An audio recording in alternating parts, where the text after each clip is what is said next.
For many decades, Maria Reyes Lobos waited for news of her son at her home outside Buenos Aires. For more than 35 years, I've carried on, not knowing where my son was. Jose Antonio Reyes Lobos fought in the 1982 war on the islands in the South Atlantic, which took 649 Argentine lives and 255 British lives.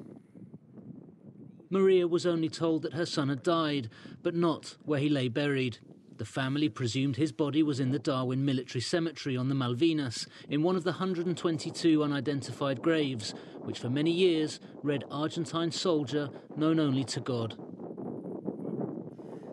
In 2012, Argentine war veteran Julio Aro began the campaign to identify the unnamed graves, having visited the islands himself.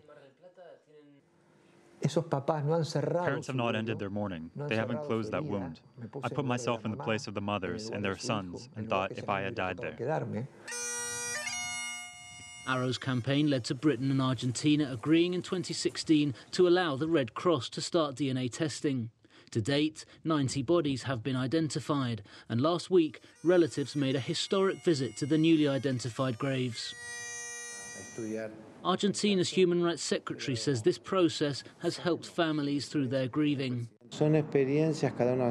These are very individual experiences, very unique, but when you see the faces of the mothers and parents, this has been a healing process.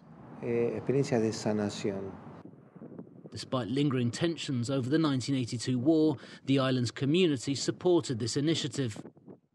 And I think that must be so good for the families to know what happened to their loved one after so many years.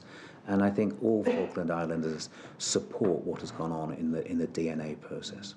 The family of Jose Antonio Reyes Lobos now know that he is buried here in Sector C of this cemetery. There is a plaque with his name on, but there are still many graves that have yet to be identified.